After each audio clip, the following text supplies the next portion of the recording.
ازيكم شباب اولى ثانوي عاملين ايه؟ يا رب تكونوا بخير. في الفيديو ده ان شاء الله هنحل مع بعض التقييمات الاسبوعيه كلها اللي هو بعنوان فيديو الاسئله المتوقعه اللي باذن الله امتحان شهر اكتوبر مش هيخرج منهم. وفي الاول وفي الاخر برضو احنا بنذاكر وبنحل وبنعمل كل ده علشان امتحان اخر السنه اللي هو خلاص كلها كام اسبوع وهيبقى على الابواب، يعني هو 3-4 اسابيع وهتلاقينا بنقولك ان انت داخل تمتحن اخر السنه، فياريت تلموا نفسكم وتذاكروا تلموا الماده يعني.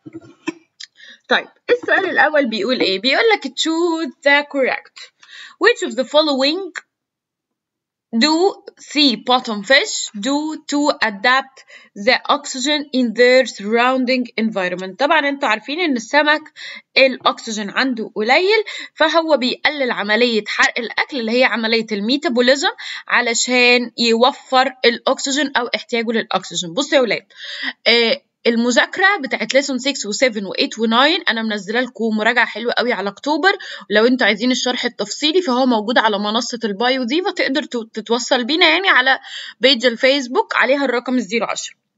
ده بالنسبه للمراجعه بتاعت اكتوبر. مراجعات الفاينلز ان شاء الله كلها اسبوعين، وهنبدا مراجعات اخر السنه خلاص. لو برضو انتوا ناويين تشتركوا معانا من اول المراجعات بتاعه اخر السنه، فعايزاكم تفوقوا لحالكم وتفهموا ان خلاص احنا بنفنش الترم، فيا ريت يكون في اهتمام. الفيديو ده احنا تقريبا هنحل اكتر من 150 سؤال، فمحتاج تركيز وسرعه وضمير صاحي تسمعني بيه. يعني يا ريت ما تبقاش مشغل الفيديو كده وسايبه خلاص. ضمير صاحي لمده ساعه او اقل باذن الله هيلخص لك ويضمن لك نص المنهج كحل، ودي الجزء الأصعب من الشرح كمان. طيب question 2 بيقول لي the opposite figure shows the salmon fish migration. السالمون فيش migration، طبعا فكرة الميجريشن اللي لوحدها، الميجريشن لوحده يا ولاد أقدر أقول عليه behavioral، لكن انا شايفه كمان ان لما السلمون بيعاني او بيروح من الفريش ووتر، يهاجر من الفريش ووتر يروح للسولت ووتر، برضو جسمه بيعمل شويه فيسيولوجيكال ادابتيشن. ففكره الفيش ميجريشن دي انا شايفه ان فيها نوعين من الادابتيشن، behavioral وفيسيولوجيكال. طيب نمبر 3 بيقول لي انا دلوقتي عندي ده السلمون وهو ماتيور فيش، يعني وهو ناضج، اللي هي عنده sexual maturity، عايز يتجوز. وبصوا الايج هاتشنج يعني البيضه بتفقس، طبعا احنا عارفين ان البيضه بتفقس في الفريش ووتر، وان هو بيعيش بقيه حياته عشان ياكل كتير في السولت ووتر، يبقى الاختيار الاول. طيب اللي بعده if the concentration of saline solution X is greater the concentration of saline Y، يعني الإكس أكتر من الواي في الملح، يعني هنا ملح كتير وهنا ملح قليل، يبقى هنا مية قليلة وهنا مية كتير، صح ولا غلط؟ طب لو انا هعمل اوزموسيس يا ولاد، انا عارفه ان الاوزموسيس هو ايه؟ الميه بتروح من الكتير للقليل باي اوزموسيس، يعني الميه هتروح من الكتير للقليل، يعني هتروح من سوليوشن واي لسوليوشن اكس، فالاجابه بتاعتنا هتكون دي.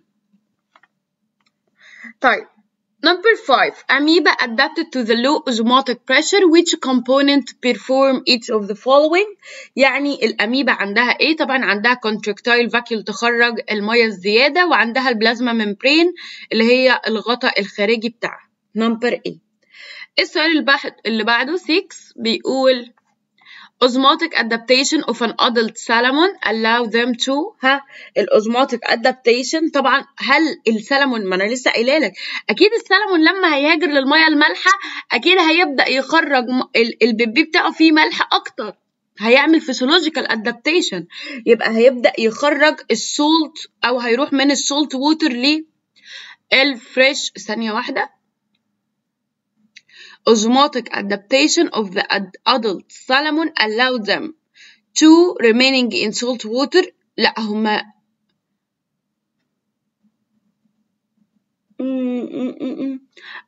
يعني هو بيقول لك الادلت سالمون هيعمل اوزموتيك ادابتيشن، فهو عايز يقول لك لما الادلت بيرجع تاني للفريش ووتر، فهيبقى الاختيار بي. اوكي نمبر 7 بتقولي which of the following is physiological change. اول ما تشوف كلمة physiological لازم تفتكر الاوزموسيس وحركة المية، لازم تفتكر الهيموجلوبين العالي، لازم تفتكر الميتابوليزم القليل. فالحاجات ديت يعني ايه، اللي مذاكر الدرس كده وحافظ هيفهم. طيب هتبقى الإجابة slow the metabolic rate علشان كنا نحل مشكلة الأكسجين القليل. طيب 8 بيقول لي which of the following adaptation enable the deep fish to adapt with the lack of oxygen. لسه قايلينها اهي ان هي بتقلل الميتابوليزم. طيب number 9 بيقول لي the amoeba and the fresh water fish are similar. المشترك ما بينهم ان الاتنين بيقعدوا في ميه فريش، وكمان بيعملوا زي بعض الاوزموريجيوليشن ان هم بيخرجوا الميه الزياده عن طريق طبعا الاميبا بتخرج الميه الزياده عن طريق contractile vacuole، ودي عن طريق الماوس والجلز والسكان والكدني. طيب نمبر 10 بتقولي أميبا باراميسيا ميجلينا are similar in A. طبعا الثلاث كائنات دول مهم قوي تبقى عارفهم. عندهم الكونتراكتايل فاكيول اللي بتخليهم يخرجوا المية الزيادة. they contain كمان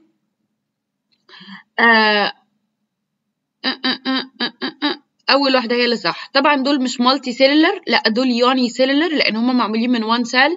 ما عندهمش اوزموتيك بريشر لأن هم أصلا قاعدين في مية فريش، فبره اكيد مفيش ملح كتير. فهي الحاجه الوحيده اللي صح ان هم عندهم السودوبوديا او الزوائد اللي في جسمهم، دي زوائد ودي زوائد ودي زوائد. طيب نمبر 11 ocean bottom bunny fish are structurally adapted. why؟ طبعا الباني فيش عندها wide eyes، ده جزء من تركيبها. اوكي 12 بتقولي deep fish adapted to the lack of oxygen. ما خلاص بقى زهقنا. طب الليك اوف اوكسجين يا اما هو بصوا حاجتين، يا اما هنقول ان هي بتقلل الميتابوليزم، يا اما بنقول ان عندها هيموجلوبين عالي. هو ده الفسيولوجيكال اللي بنواكب بيه قلة الاكسجين. طيب ايه اللي بعدي؟ fresh water fish that live in salt water. السمكة اللي بتعيش في مية مالحة، طبعا حواليها ملح كتير مية قليلة، وهي العكس عندها ملح قليل مية كتير. طيب يبقى الإجابة الصح هتكون ايه؟ هتكون ان المية بتتحرك من جسمها تطلع لبره. فاكرين السمكة اللي كانت قاعدة في مية مالحة كان بالنسبة لنا احنا هي عندها مية كتير، فالمية كانت بتخرج من جسمها. طب كان ايه الحل عشان ما يجيلهاش جفاف؟ ان هي تشرب مية تاني. طيب نمبر 14 sea fish facing the water salinity. طبعا السمك بيواجه الملوحة العالية بين ان هو بيشرب مية كتير. لسه قايله لكم ان هي بتشرب مية كتير عشان تعوض المية اللي بتخرج من جسمها. طيب 15 the osmotic pressure in body of the fresh water is. طبعا السمكة اللي قاعدة في مية مالحة مية عذبة تعتبر هي عندها ملح أكتر من المية اللي بره، يعني هي عندها high osmotic pressure، فهنقول high علشان كده المية بتدخل لجسمها. طيب ايه اللي بعده؟ the osmotic pressure in bodies of salt water. طبعا أي سمكة قاعدة في مية مالحة بالعكس المية بتخرج من جسمها، فهي يعتبر عندها osmotic pressure قليل، وده اللي بيخلي المية تخرج من جسمها. يبقى هتبقى أول اختيار. طيب اللي بعده 17 what type adaptation salmon have. السلمون عنده نوعين أو 3 كمان يا ولاد. عنده الفسيولوجيكال عشان لما بيتنقل من المية المالحة للمية العذبة بيظبط حاجات في جسمه. عنده البيهيفيرال اللي هي فكرة إن هو بيهاجر. وعنده كمان الاستراكتشرال لأن أكيد ربنا خلق في جسمه مثلا الجلز الخياشيم اللي بتخليه يعرف يتنفس. فهو عنده 3 أنواع من الادابتيشن. طيب number 18 which of the following are characteristics the deep sea fish. اللي هي الايز والبادي شيب. طبعا الايز بتكون wide والبادي شيب بيكون compressed علشان يستحمل الضغط، يعني الاختيار الاول. number 19 large gills and fine capillary. طبعا الخياشيم الكبيرة والشعيرات الدموية عشان نسحب أكبر أكسجين ممكنة، يبقى أول اختيار.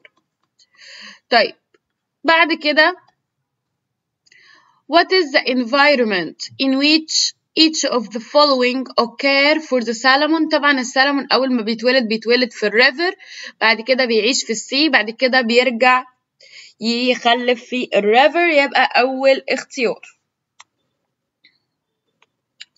بعد كده بيقول لي what is the importance of the swim bladder، الكيس اللي بيتملي هواء اللي بيخلي السمكة تطفو على وش المية هي البزنت فلوت. السؤال اللي بعده بيقول لي السؤال ده انا جبته لكم في الكويز، سؤال لذيذ جدا. انا دلوقتي عندي solution اوكي جنب فيه 10% ملح، يبقى 90% ميه، والناحية التانية 15% سكر، مش فارقة ملح من سكر، يبقى 85% ميه. يبقى مين الجنب اللي فيه ميه كتير؟ جنب ده. فالمية هتروح من الكتير للقليل، يعني من محلول الملح لمحلول السكر، يبقى هنختار اختيار الأولاني، وكان في كتير سألني على الفكرة دي. طيب number 23 unicellular organisms such as amoeba obtain oxygen and get rid of the carbon dioxide through البلازما membrane by diffusion. طبعا الأكسجين أي حاجة بتتحرك غير المية من الكتير للقليل ده بنقول عليه diffusion، لكن لما المية بتتحرك من الكتير للقليل ده بنقول عليه osmosis. أوكي يلا نكمل. Number 24 it refers to behavioral and physical trait. physical trait يعني حاجة في الستراكشرال أو في التركيب، اوعى تنسى. of the living that help it to survive better، فطبعا ده اسمه adaptation التكيف. اللي بعده which of the following is from the structural adaptation في الدولفين، طبعا ان هو عنده الفتحة اللي هي في التوب of الهيد، يعني الاختيار دي. 26 بتقولي the ice fish live in a cold southern ocean at depths up to approximately 2 كيلومتر. مهم، كانت معلومة مهمة قوي. طيب the whale use their الويل طبعا بيتكلم بالساوندز، عشان كده كأنهم بيكوميونيكيتوا مع بعض، اللي هي الحيتان بتتكلم مع بعضها. الفايبر فيش has high concentration of الهيموجلوبين علشان يواكب نقص الأكسجين lack of oxygen. طيب يلا بينا ندخل. الصراحة السي questions يعني ما وعدكوش، ولكن انتوا ممكن تبعتوا لنا على رقم 010 هكتبه لكم هنا، وهبعت لكم PDF في الإساي كله. اوكي هكتب لك رقم 010 ده الرقم يا ولاد لجميع الاستفسارات. احلى حاجة ان انتوا تبعتوا لنا على الواتساب. مواعيد العمل من 12 ل 6 010 9 6 1 5 8 2 1 7 دي 2. اوكي طيب عشان ابعت لكم الإساي، لان احنا النهارده هنحل كتير جدا 54 صفحة، فمحتاجين يعني نشد شوية. طيب نخش برضو لسه على lesson 6. بيقول ايه السؤال الأول؟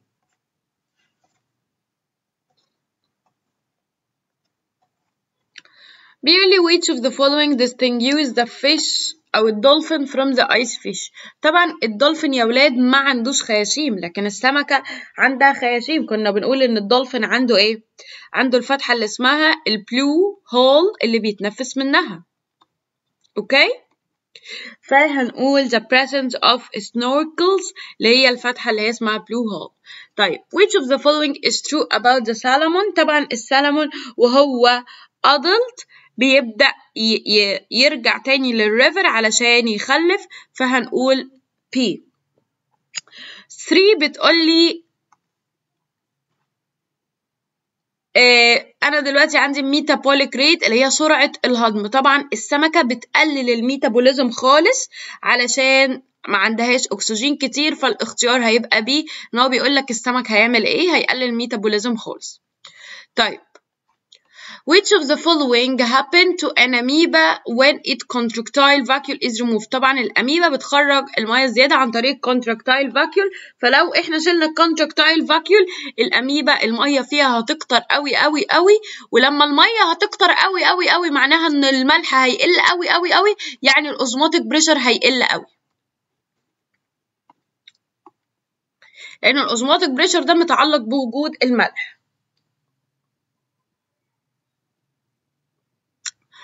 based on your study بيقول لي مين الكائنات اللي بتعمل some species adapted to the surrounding environment which of the بيقول لك دول كلهم example ل adaptation. which of the marine organism مختلف شوية في الادابتيشن؟ كان السلمون، لأن السلمون عنده نوع زيادة اللي هو البيهيفيرال اللي هي هجرة السلمون. اوكي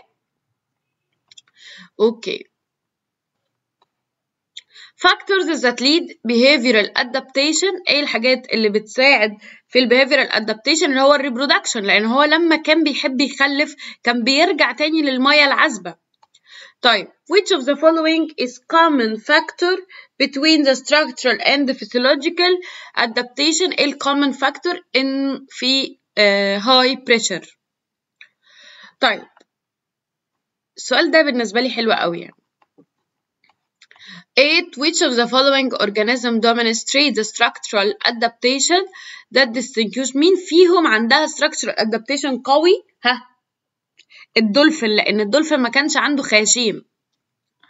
Which of the following structure primarily help fish move horizontally؟ مين بيخلي السمكة تتحرك بشكل بالعرض؟ عارفين لو قالك بالطول يعني بيخليها تطلع على وش المية كان الاير بلادر، لكن اللي بيخليها تتحرك بالعرض اللي هي الزعانف الفينز. طيب 10 بيقول لي which of the following result from the fresh water guarding is the elimination of excess body fluid؟ طبعا ازاي انا بخرج المية الزيادة؟ عن طريق الكلى او اليورين اللي بتخرج لي ببي مية خفيف، فهتبقى الإجابة بي. 11 which of the following distinguish the deep fish in the composition؟ طبعا الديب فيش عندها شرايين او blood vessels قوية جدا وتخينة عشان تستحمل ضغط المية، فهنقول strong and robust. طيب the salmon fish، السلمون فيش يا ولاد ايه اللي بيحصل فيها؟ الادلت بيخرج الملح الزيادة، لأن هو بيبقى قاعد في المية المالحة فبيخرج الملح الزيادة من جسمه. طيب which of the following is true about the salmon؟ ايه الجمل في دول الصح على السلمون؟ أول واحدة بتقولك the osmotic pressure inside the cell of a young fish is higher than the osmotic. صح. ليه؟ عشان وهو صغير هو قاعد في مية عذبة، يعني بره في مية كتير ملح قليل، ده معناها ان هو عنده العكس، عنده ملح كتير ميه قليله، يعني هو عنده اوزموتيك بريشر عالي، ففعلا ذا اوزموتيك بريشر اللي جوه السيلز وهو صغير بيبقى اعلى من اللي بره. هنا فعلا اوزموتيك بريشر عالي، هنا اوزموتيك بريشر قليل، ده فعلا وهو صغير. طيب يعني في وجهة نظري الشرح بتاع الدرس ده مهم قوي، فلو انت ما ذاكرتوش لازم ترجع تسمعه مننا ضروري علشان تعرف تفهم كل ده. طيب which of the following do bottom dwelling fish to adapt؟ الأكسجين القليل طبعا بتقلل عملية الميتابوليزم اللي هي عملية حرق الأكل. The adaptations that include certain action whether inherited or learned، يعني حاجة أو certain action يبقى ده behavior اللي هو السلوك، سلوك السمكة هتعمله. طيب 16 The viper fish is characterized by flexibility of its skeletal structure to withstand. الفايبر فيش عندها جسم قوي عشان تستحمل الضغط العالي. الديب فيش withstand the high pressure بسبب ايه؟ بسبب برضو ان هي عندها flexible body وجسم قوي يقدر يستحمل الضغط.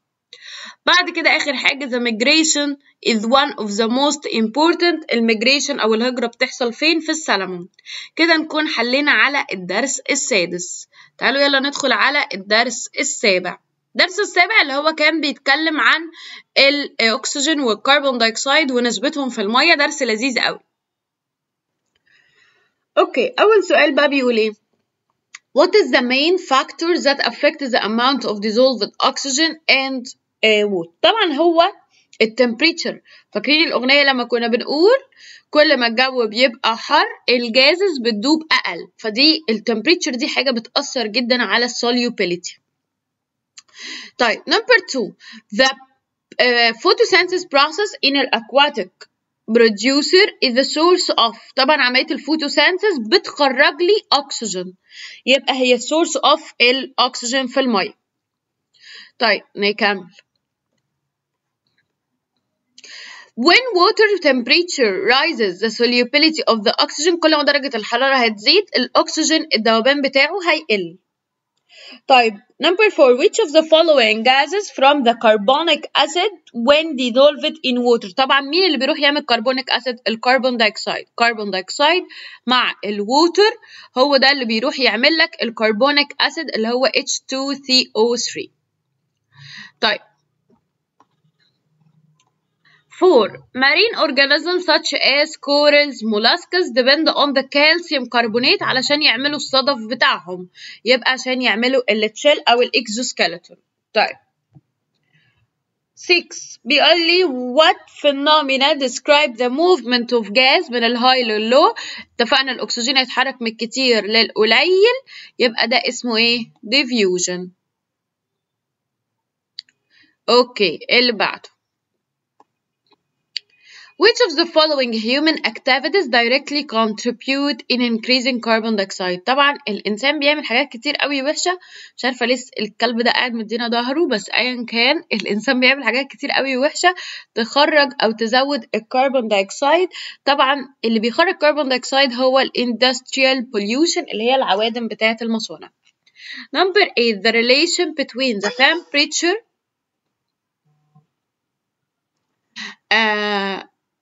the relation between the water temperature and the solubility. طبعا العلاقة inverse، لأن كل ما التمبريتشر هتزيد كل ما السوليوبيليتي والذوبان بتاع الكربون دايوكسيد هيقل.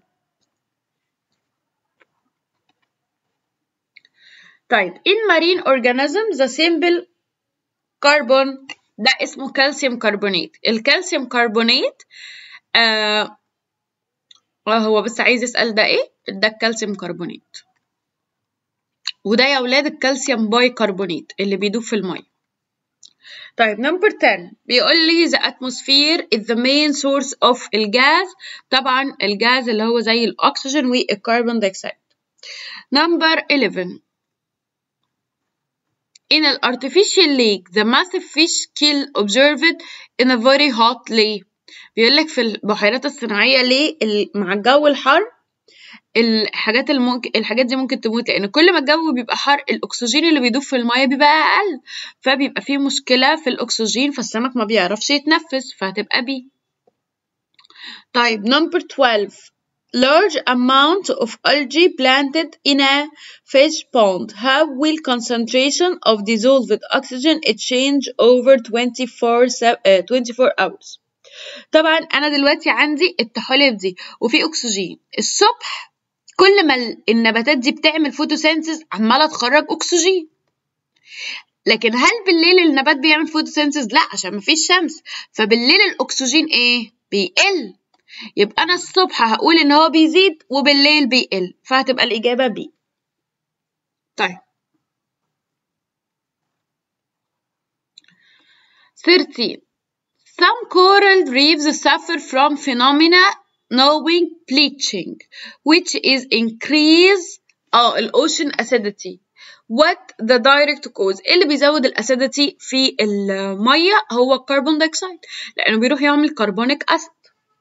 طيب 14 in experiment tap water اللي هي الميه الصافيه was boiled and then coiled fish placed is in it died. ليه؟ لان انا طبعا لما هسخن الميه الاكسجين هيقل فالسمك مش هيلاقي حاجه يتنفس، فهتبقى سي. طيب اللي بعد 15 how can factory dumping organic waste in river؟ لما المصانع بترمي الفضلات بتاعتها في النيل هل ده بيأثر على الكونسنتريشن؟ طبعا، لان بيأثر على الاكسجين كونسنتريشن طبعا، لان الفضلات دي يا ولاد بتعمل بكتيريا، والبكتيريا بتبدأ تسحب الاكسجين فالسمك ما بيلاقيش اكسجين. طيب 16 in a cold region water richer in oxygen compared to the tropical warm region. يعني الأماكن الساقعة فيها أكسجين كتير، لأن أنا عارفة كل ما درجة الحرارة بتزيد الأكسجين ذوبانه بيقل، فهنختار اللي هي بي سي سوري، إن في الأماكن البرد في أكسجين أكتر، وده هيخلي في أسماك أكتر. طيب 17 which of the following describe the dual effect of increasing carbon dioxide. لو carbon dioxide زاد الصدف، كلمة calcareous structure يعني الكائنات اللي عندها صدف، لو الكربون دايوكسيد زاد الكائنات اللي عندها صدف التشيلز بتاعتها هتبدأ ايه يا ولاد؟ تدوب في المية. فهنقول increase the water acidity، والتشيل هتبدأ تحصل لها hindering يعني هتبوظ، فهتبقى P.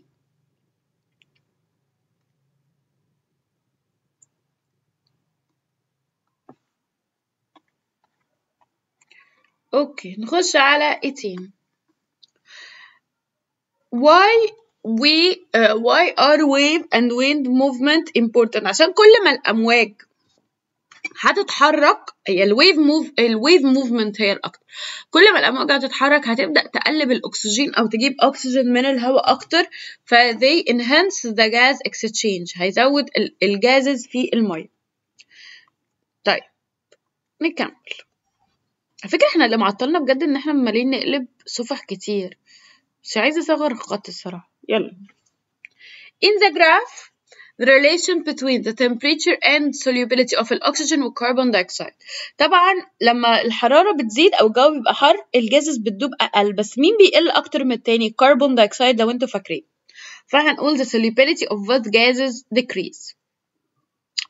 طيب 20 when comparing a deep lake and shallow lakes in the same area which one expect has high grade daily variation. يعني أنا جبت لك الشالو ليكس ديت اللي هي مسطحة والديب ليك عميقة شوية، فبيقول لك مين فيهم هيبقى عندها أكسجين أكتر؟ أكيد الشالو، يعني أكيد اللي هي مش عميقة الأكسجين فيها هيبقى قليل فيها كتير، لأن العمق مش عالي فهيبقى فيه متوفر أكسجين كتير. فهنقول اختيار بي إن الشالو ليك عشان التمبريتشر والفوتوسينثيز هيبقوا كتير، هيأثروا كمان على النباتات، وفي نفس الوقت أنا أصلا ما عنديش مية كتير يعني فهبقى محتاجة أكسجين كتير. طيب 21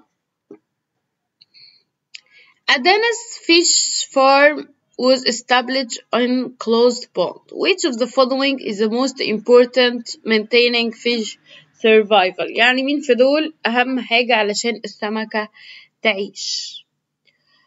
Adding aquatic plant عشان أزود أكسجين، ماشي. Installing irrigation إن أنا أعمل أصلا تهوية كويسة، أيوة. ليه؟ لأن التهوية الكويسة هتقدم لي حاجتين، هتقدم لي كربون دايوكسيد وأكسجين، مش بس أكسجين. طيب اللي بعد 22. أنا شايفة السؤال ده حلو قوي وفكرته لذيذة يعني.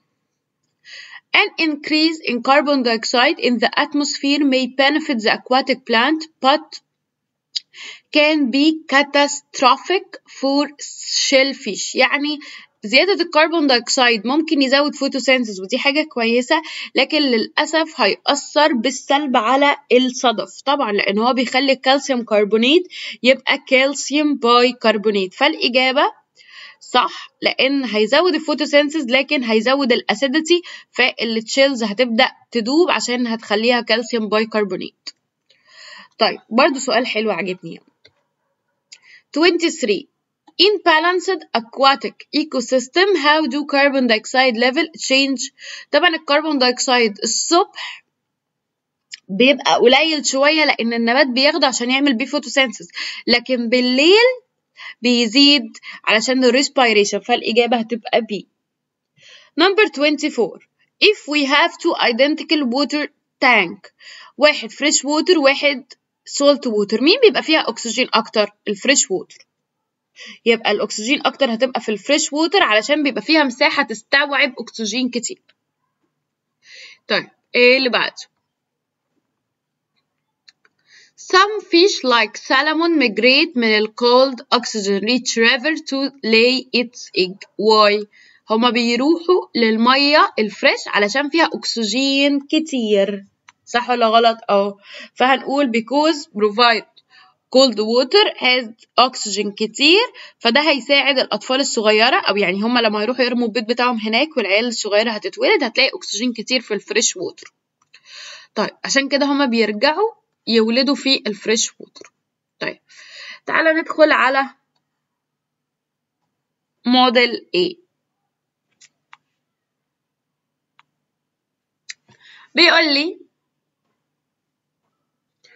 طيب السؤال الأول بيقول لك إيه؟ بيقول لي في ال 70 مللي جرام من الأكسجين أو الجاز اتدوب في 2 لتر سولفنت. قول 2 لتر مية بحر، يبقى السوليوبيليتي بقد إيه؟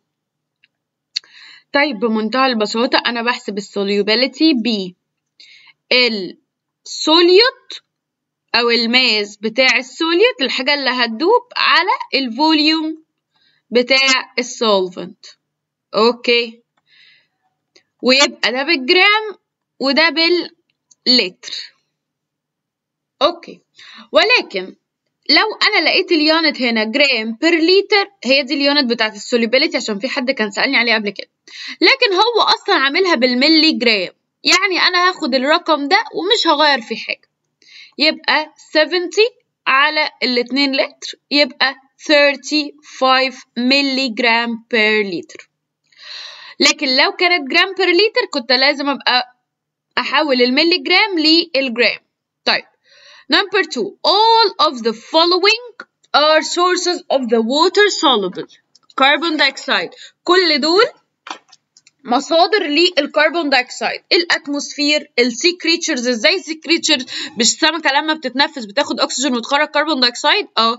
طيب الديكومبوزيشن اوف الاورجانيك ماتيريال، اي حاجه بتتحلل برضو بتطلع كربون دايوكسيد. لكن الحاجه الوحيده اللي مش مصدر للكربون دايوكسيد هي الفوتوسينثيز، لان الفوتوسينثيز ده بيستخدم كربون دايوكسيد مش بيطلع كربون دايوكسيد. طيب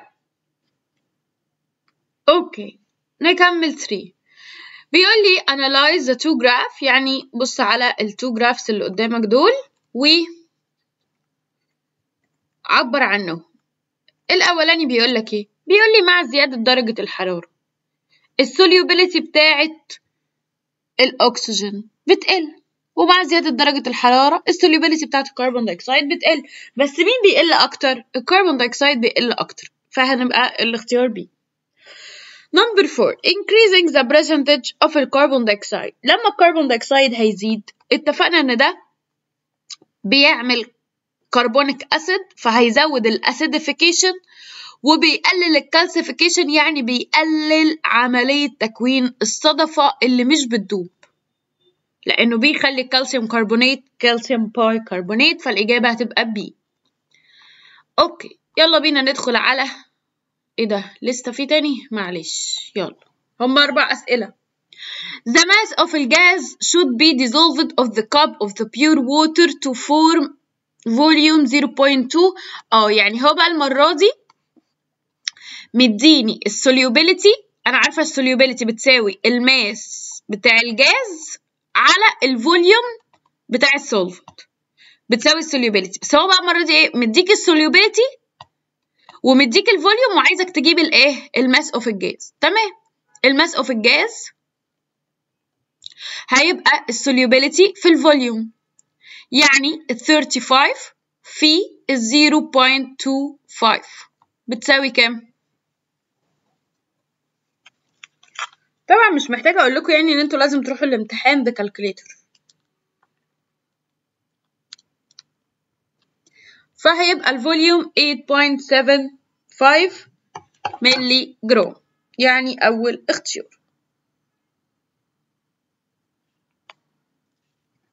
اللي بعده the main source of oxygen and carbon dioxide طبعا كان الاتموسفير.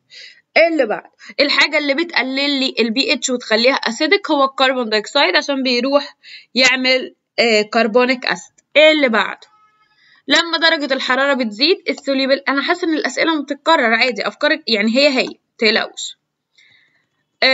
الكربون دايوكسيد لما درجة الحرارة بتزيد الكربون دايوكسيد والاكسجين السوليبيليتي بتاعتهم بتقل، يعني decrease. يلا ايه اللي بعده؟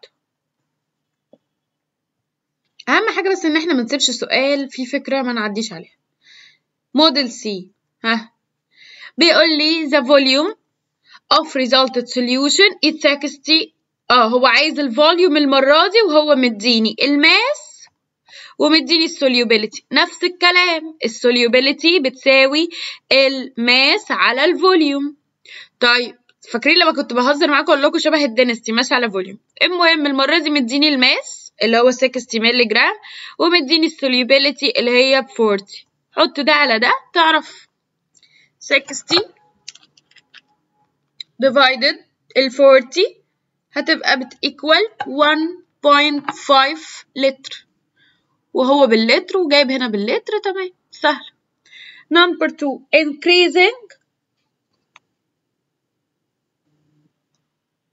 increasing the percentage of the carbon dioxide gas work to convert الكالسيوم كربونات لكالسيوم باي كربونات. كالسيوم كربونات مش بيدوب في المية، الكالسيوم باي كربونات بيدوب في المية، وهو ده الأذى اللي بيحصل ان الصدفة بتبدأ تدوب في المية. طيب نمبر 3 what happened to pH value؟ ايه اللي هيحصل للبي اتش فاليو لو الاكسجين زاد؟ مش هيحصل حاجة بالنسبة للاكسجين، لكن بالنسبة للكربون دايوكسيد لو زاد البي اتش بتقل علشان بيروح يعمل كربونيك اسيد، يعني البي اتش بتبقى اسيدك فبيبقى decrease اللي هي P. طيب 4 in graph showing the relation between temperature and the solubility of oxygen and the carbon dioxide. يعني كل ما درجة الحرارة بتزيد السوليوبيليتي بتقل، فاحنا هنختار اختيار B. السوليوبيليتي بتاعت الاتنين جازز بتقل، واتفقنا مين بيقل اكتر من التاني؟ الكربون دايوكسيد بيقل اكتر من الاكسجين. كده كفايه قوي ليسون 7. يلا نخش بينا على ليسون 8، وسهل موت بقى ليسون 8 ده لذيذ خالص. والله بصوا انا قلبي وجعني، بس انتوا بتصعبوا عليا ان انا اسيبكم تحلوا الحاجات دي لوحدكم، وبحس يمكن الفيديو ده ممكن يفتح نفسك يعني ان انتوا تقعدوا تذاكروا، اتمنى يعني يكون الحقيقه ويكون كمان ان انتوا بتستفادوا وبتركزوا. As the water depths increase, light intensity gradually decrease. كل ما بنزل لتحت الضوء بيقل بالتدريج. طب مين السبيكترم اللي عنده أعلى energy؟ هو الجاما راي. طب مين الجزء الصغير اللي أنا بقدر أشوفه؟ اللي هو الفيزيبل سبيكترم. وجوه الفيزيبل سبيكترم الويف لينث والفريكونسي بيقلوا على حسب اللون، violet, indigo, blue, orange, red. Number 4 in the opposite figure اللي هو ده the ratio between the frequency of the red and الفايولت. بصوا حبايبي انا مثلا ده الريد ده اهو حلو، بصوا الويف لينث بتاعه طويل قوي 7000، وانا كده تعالوا مثلا نقول ان الفريكونسي هنا مثلا ب5 مثلا، يبقى الفريكونسي هنا بكام؟ اعلى بكتير. انا عارف ان الفايولت طاقته والفريكونسي بتاعه اعلى بكتير، يبقى انا لو حطيت مثلا ال700 على ال400 مثلا، ده بالنسبه الفريكونسي،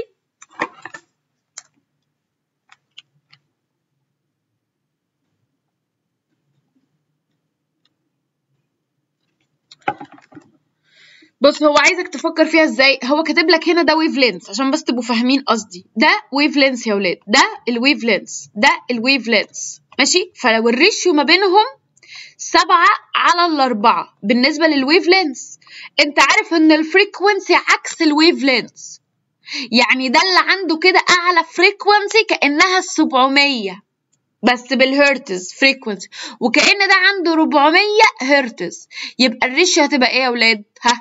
4/7. الريد هو ال4 هو الرقم القليل، وال7 هو الفايولت اللي هو الرقم الكبير. يعني هو أخد نفس الأرقام دي بالنسبة للويف لينث وراح عكسها بالنسبة للفريكونسي. طيب عشان الفريكونسي عكس الويف لينث. اللي بعده نمبر 5 the visible light composed of a spectrum. مين اللون اللي عنده اعلى ويف لينث؟ اعلى ويف لينث يعني اقل طاقه، اللي هو اللون الاورنج، ولو كان في ريد ده كان هيبقى اقل كمان. طيب 6 the amount of light. طبعا اعلى كميه ضوء بتوصل لما الضوء بينزل بصوره perpendicular. الشمس هترمي اعلى ضوء بالصوره perpendicular. على فكره الاسئله دي حليناها في الهوم ورك بتاعنا. نمبر 7 الدبس 10 سنتيمتر. في اول 10 سنتيمتر الانفراريد بيحصل لها ايه؟ absorption. in الwater algae the aquatic plant grow well at depths. طبعا احنا عارفين ان الطحالب والنباتات بتبقى محتاجة الضوء. لو المية دي نظيفة تقدر تدوب تقدر تنمو لحد 100 متر، لكن المية دي لو معكرة او فيها صخور النباتات بتنمو على وش المية. طيب the opposite graph represents the relation between the light intensity and the wavelength. the ratio between the intensity ده الويف لينث 500 وده 1500. طبعا ده معناها انه عنده اعلى فريكونسي او اعلى طاقه، وده عشان رقم كبير ده معناها ان الفريكونسي قليل والانرجي قليله. طيب فبيقول لك مين في دول يديك اضاءه عاليه؟ اكيد ال500 عشان بس تبقوا فاهمين، انا بشرحها لكم عامه يعني. فبيقول لك the ratio between the light intensity بالنسبة للضوء 500 على 1500. ليه مرمورة؟ عشان ده الويف لينث، والويف لينث ده عكس الطاقة بتاعة الضوء. فهو هنا انت المفروض تحط العكس 500 على 1500، فهيبقى أكبر من 1. طيب the figure in front of you اللي هو المنظر ده باين طبعا ان الأشعة بتاعة الشمس نازلة بصورة inclined. يعني ايه inclined؟ مائلة، وده معناه ان الضوء قليل decrease. طيب نكمل. 11 which of the following statement represents the light zone. أول جزء اسمه sunlit أو ممكن نقول عليه euphotic، وبعد كده twilight، وبعد كده dark zone. بعد كده بيقول لي أول 10 متر كل ما بنزل 10 متر الضوء بيقل بنسبة 50%. بعد كده بيقول لي السيمبيوتيك ألجي اللي بتعمل علاقة أو بتعمل تبادل منفعة مع الكورال تيشو اللي هي الشعب المرجانية، لما كانت الطحالب ديت بتعمل لها الأكل والشعب المرجانية بتحميها. Which of the following color penetrates the deepest clear؟ أنهي لون هيوصل للآخر؟ اللي هو اللون اللي عنده أعلى طاقة اللي هو البلو، وهيبقى نسبته 1% لحد 100 متر. 15 The ocean's water. الأوشن ووتر بتمتص الورم كولر. الورم كولر اللي هو زي الريد والأورنج، عشان كده ما بشوفش البحر باللون الأحمر، لأن المية بتمتص هذه الألوان لأن طاقتها قليلة والويف لينث بتاعها عالي. 16 The different spectrum color penetrate the water absorb ايه؟ لسه قايلين اهي الورم كولر، لكن الكول كولر بتفضل اللي هو اللون الأزرق، عشان كده البحر بيفضل لونه أزرق أو فايلوت في الغروب. solar radiation بتساعدنا في ايه؟ في كل ده photosynthesis والتمبريتشر، عشان الشمس بتدينا حرارة وبتوزع السمك. سمك بيحب يقعد في المياه الدافية، سمك تاني لأ. طيب بيقول لي autotrophic organisms such as كذا are abundant. طبعا اللي هي الطحالب والفيتوبلانكتون والنباتات، يعني all the following. الجولف ستريم اللي هو تيار الخليج طبعا بياخد المياه الدافية ويوديها للنورث أتلانتكس، وده بيأثر على المارين لايف، يعني دوت بيخلي السمك مثلا اللي بيحب المياه الدافية يقعد عند خط الاستواء. لسه بقولها اهو، السمك اللي بيحب المياه الدافية اللي هو التونة والباراكودا. طيب ايه اللي بعده؟ stay questions اتفقنا خلاص هبعتها لكم. هنكمل حل على الدرس لسه. يلا electromagnetic spectrum which propagate in form of electromagnetic wave represent invisible spectrum. visible spectrum الجزء اللي أنا بشوفه اللي هو visible spectrum. if you know that the wavelength of the visible light من كذا لكذا therefore the ratio between the wavelengths of red and the orange. خلاص احنا عرفنا ان الريد هو اللي الويف لينث بتاعه كبير او طويل، عشان كده الانرجي بتاعته قليله، والعكس هنا الويف لينث قليل عشان كده الانرجي ايه؟ عاليه. فالريشيو ما بين الريد والاورنج يعني 700 على 400، يبقى C. As water depths increase the light intensity gradually decrease، لان كل ما هنزل في الاعماق كل ما الضوء هيقل. ايه اللي بعديه؟ بيقول لي ان كمية السولار او الشمس اللي بتوصل للمية بتعتمد على الانجل. لو الشمس هترمي بصورة perpendicular هتوصل ضوء اكتر، لو بصورة inclined هتوصل ضوء اقل. The amount of light penetrate the water surface increase when the angle between the incident light and surface water equal 90. لما تبقى equal 90 يعني perpendicular، ده معناها ان في ضوء عالي. طيب بعد كده بيقول لي سمي لي الحاجة اللي هي، بس هو عايز بقى من ايه؟ من تحت لفوق، ascending، يعني تحت خالص اللي هي الدارك زون، بعد كده اللي فوقها، بعد كده اللي فوقها. طب 7 all infrared absorbed by the water at depth 10 سنتيمتر. في أول 10 سنتيمتر الانفراريد بيحصل لها absorption. طيب بعد كده بيقول لي at depth 10 متر the water absorb greater than، كل 10 متر بيحصل absorption ل 50% ويتبقى 50%. Which of the following light color is scattered after penetrating the surface of the water؟ طبعا اللي هي الكول color اللي هو زي البلو والأورنج، سوري بلو والفايلت، معلش تعبت شوية. Number 10 importance of solar radiation. ايه أهمية السولار راديشن؟ كل حاجة، ده سؤال مكرر على فكرة. in clear water المية الأسماك بتقعد لحد 100 متر لو المية دي نظيفة، وده برضه سؤال مكرر. السمك يقدر، النباتات بتنمو لحد 100 متر، لو المية معكرة بتنمو على وش المية. الكورال ريفز thrive in shallow warm water. شعب المرجانية بتبقى قريبة من خط الاستواء. السمكة اللي بتقعد في الكولد ووتر اسمها القد، جاية من cold. Some marine animals require a specific temperature زي التونة والبراكودا، بيحبوا المياه الدافية. الجولف ستريم بياخد المياه الدافية من الإكواتور يوديها للنورث أتلانتكس علشان يخلي ويسترن يوروب الجو فيها معتدل، ودي حقيقة. أول اختيار، دي معلومة للحفظ. وبكده نكون خلصنا ليسون كمان 8. يلا ندخل على ليسون 9. ليسون 9 ده بقى ايه؟ البيج بوست بقى. اروح اشربوا ميه وناخد نفسي ونرجع تاني.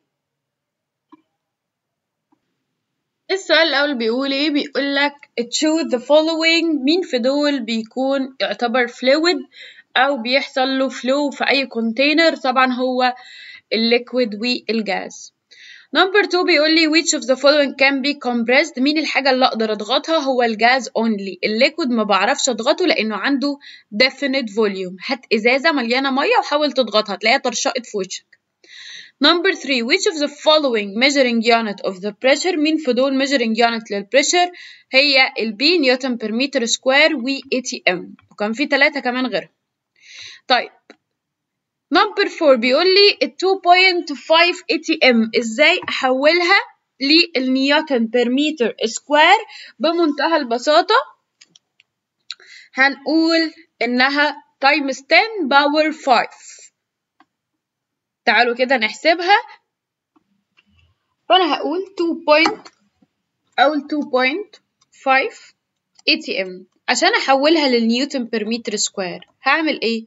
هعمل تايمز 1.013 تايمز 10 باور 5، فهيبقى الناتج بتاعي لو انت عملتها على الكالكوليتر 253.250.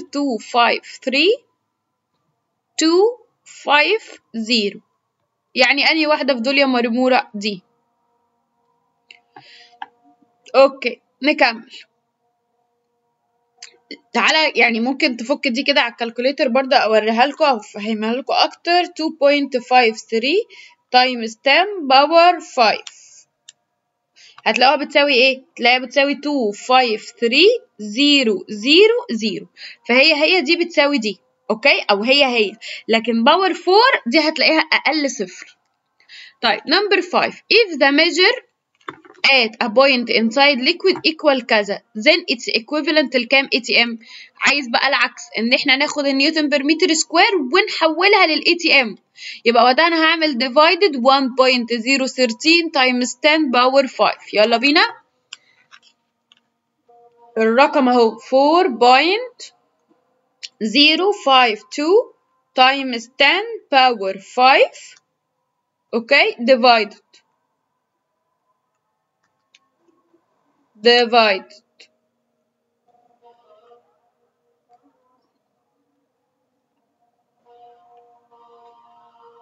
divided 1.013 times 10 باور 5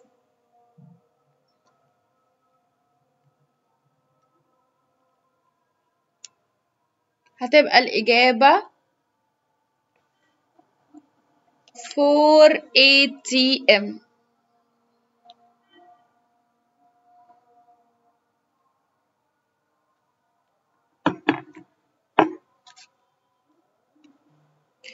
Number 6 بتقولي water pressure increase by approximately. طبعا أنا عارفة إن الضغط كل 10 متر بيزيد 1 ATM، يبقى approximately 1 ATM.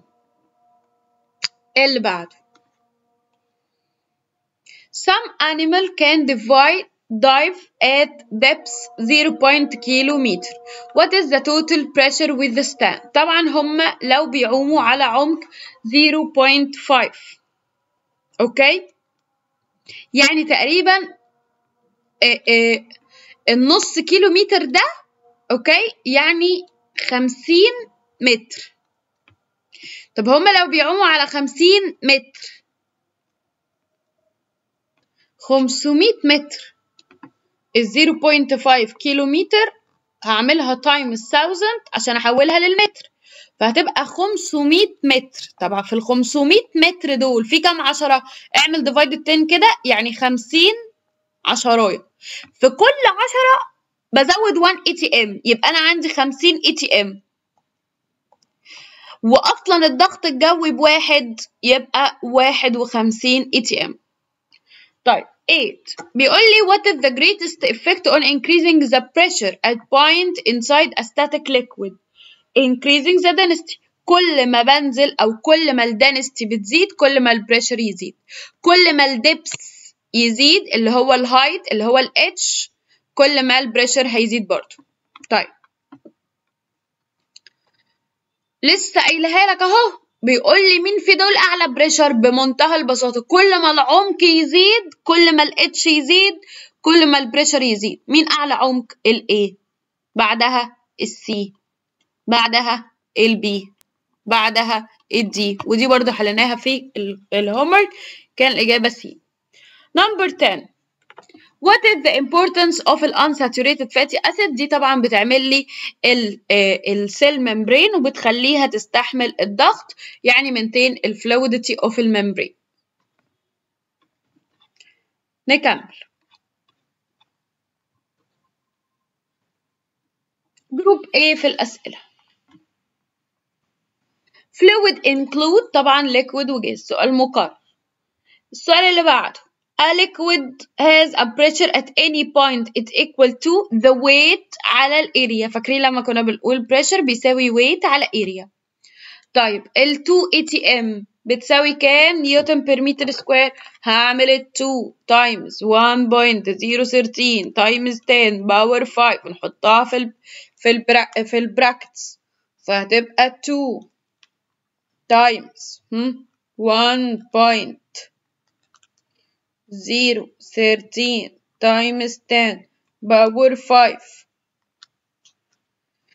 هتبقى بتساوي 202,600. يعني أنهي واحدة في دول يا مرمورة تبقى دي. طيب نمبر 4 What is the main advantage of a cartilaginous fish؟ طبعا ان الجسم يكون cartilage ده بيخليه flexible اكتر وبيستحمل الضغط اكتر زي الري فيش وزي الشارك القرش. اللي بعده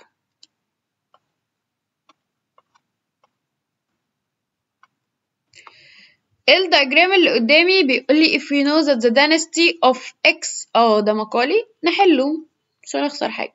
يلا بيقول لي لو انت عرفتي ان الدنستي بتاعت x اعلى من الدنستي بتاعت الواي سوري العكس الدنستي بتاعت الاكس اهو ده الاكس اعلى من الدنستي بتاعت واي والهايت of the two liquid is constant والاتش constant يبقى مين اللي عنده بريشر اعلى؟ الاكس لان البريشر بيزيد كل ما الدنستي بتزيد فالدنستي هنا اعلى يبقى البريشر اعلى. طيب ايه اللي بعده؟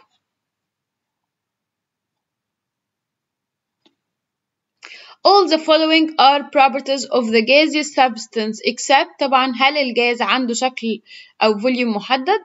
لا يبقى دي الجملة الغلط. اللي بعده which of the following بيقول لي relation صح على البريشر force إن البريشر بيساوي force على area. 3 بيقول لي if a pressure equal كذا ممكن تحولها لل ATM. اوكي هنعمل 3.039 times 10 power 5 divided 1.013 times 10 power 5 فالإجابة هتبقى 3 ATM. اللي بعده water what is the main function of the swim bladder اللي هو الكيس اللي مليان هواء ده بيكنترول البايونسي يعني بيخلي السمكة تطلع لفوق وتنزل لتحت.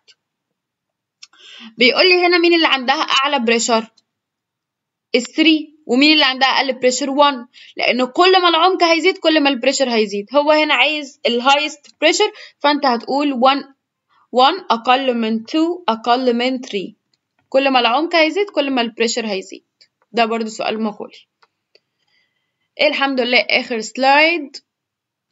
والله بصوا أنا تعبت جدا بس فدايكوا عادي. All the following properties of the liquid except no ability to flow لأن الليكويد بيقدر يفلو فالجملة دي غلط. Which of the following is a measure للpressure Newton per meter square. If the pressure at point inside liquid equal كذا it's equivalent لل ATM قد ايه؟ هنعمل divided 1.013 times 10 power 5 فهتلاقيها بتساوي 1.5 ATM. لسه قايلين اهو 4 بيقول لي how do fish living at a greatest depths to high pressure يعني ازاي بيعيشوا في أعماق عالية؟ طبعا إن هما by reducing density of their body by increasing the heart rates by reducing the density. تعالوا نحل ده. بيقول لي the organism live near surface have physical or body structure is less strong. أيوة لأن هما بيفيسز يعني بيواجهوا low pressure هو مش محتاجين ان جسمهم يكون قوي لان هما بيتعرضوا لضغط قليل زي سمك السردين لو انتوا فاكرين كنت قايله لكم في الشرح الاساسي ضيفوها بايديكم. وبكده نكون حلينا كل التقييمات الأسبوعية الحمد لله السادس والسابع والثامن والتاسع. ولو فايتكم اللي فات الأول والتاني والتالت والرابع والخامس هتلاقيهم في فيديو اسمه حل الأسئلة المتوقعة في امتحان شهر نوفمبر. يا رب تكونوا استفدتوا. أرجوكم اتفرجوا على الفيديو ده باهتمام من قلبكم كده واعرفوا والله إن أنا بحبكم جدا جدا وكل ده عشان خاطر أنا بحبكم بس. ودعولي كده بالصحة والنجاح. وافتكروا دايما مع باي ديفا الانتجريتد ساينس سهلة وخفيفة ولذيذة زيكم. باي باي.